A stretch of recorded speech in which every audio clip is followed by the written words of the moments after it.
আরও লাল লাল করে ভেজে নেব।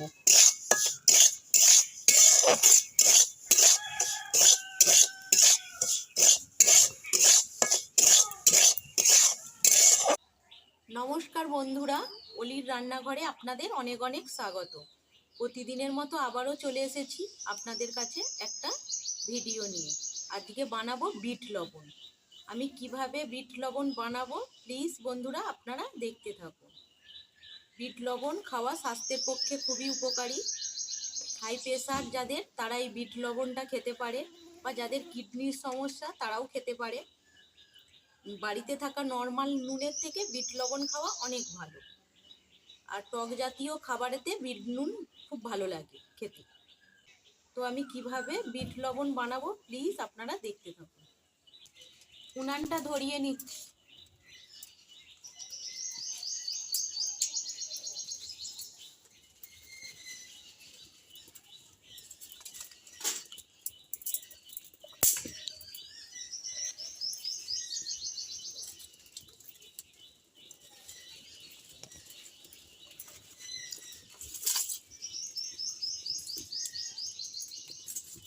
উনানটা ধরিয়ে নিয়েছি, এবার কড়াইটা বসিয়ে দেব।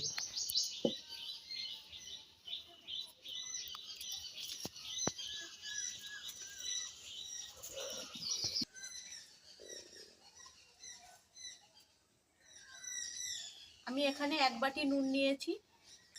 এবার কড়াইতে আমি নুনটা দিয়ে দেব।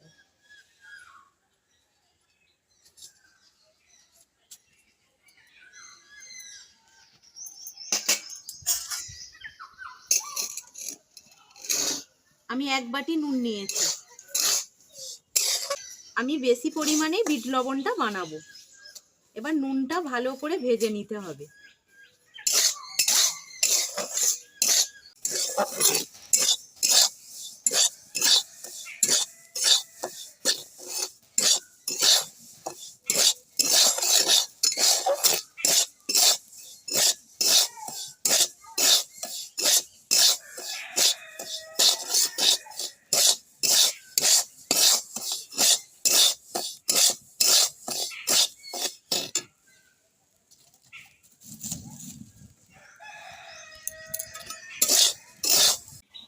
নুনটা ঝরঝরে করে ভেজে নিয়েছি। এবার আমি নুনের মধ্যে মশলা দিয়ে দেব।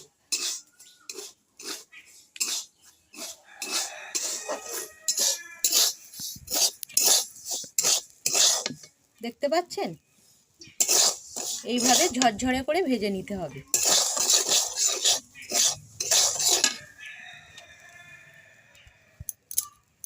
আমি এখানে 1 চামচ লঙ্কার গুঁড়ো নিয়েছি, দিয়ে দেব।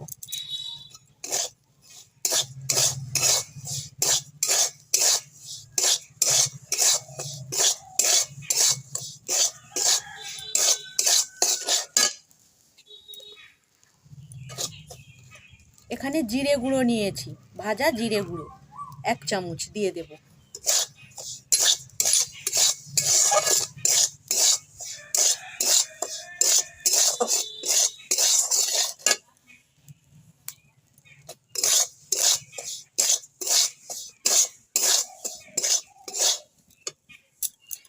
গোলমরিচের গুঁড়ো নিয়েছি 1/2 চামচের থেকেও কম, এটা দিয়ে দেব।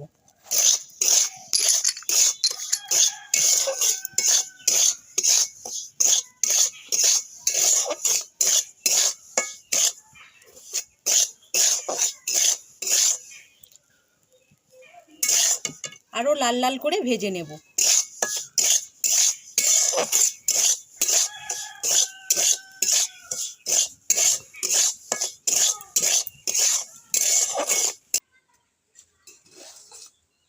বন্ধুরা, বিট লবণ বানানো আপনাদের কেমন লাগলো কমেন্ট করে জানাবেন। আর যদি ভালো লেগে থাকে চ্যানেলটা সাবস্ক্রাইব করে দেওয়ার অনুরোধ রইল। আর পাশে থাকা বেল আইকনটা অবশ্যই প্রেস করবেন, কারণ চ্যানেলে আমি যখনই কোনো নতুন রেসিপি দেব সবার আগে আপনাদের কাছে পৌঁছে যাবে।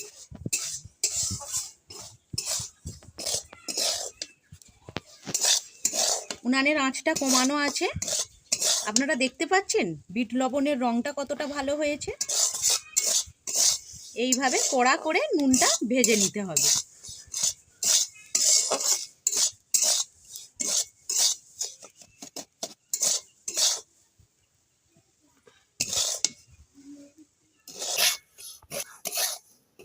অতিরিক্ত গরমে জলের সাথে এই বিট লবণ দিয়ে খাবেন, অনেক স্বস্তি পাবেন। বিট লবণ বানানো হয়ে গেছে, এবার আমি নামিয়ে নেব। আপনারা চাইলে এই রকম অবস্থায় রাখতে পারেন বা মিক্সিতে গুঁড়ো করে নিতে পারেন। এই রকমও রাখা যায় আর মিক্সিতে গুঁড়ো করেও নিতে পারেন।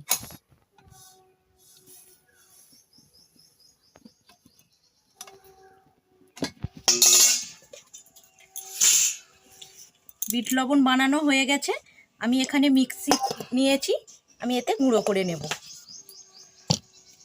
বিট লবণ বানানো হয়ে গেছে, আমি মিক্সিতে গুঁড়ো করে নেব। ভিডিওটা কেমন লাগলো কমেন্ট করে জানাবেন।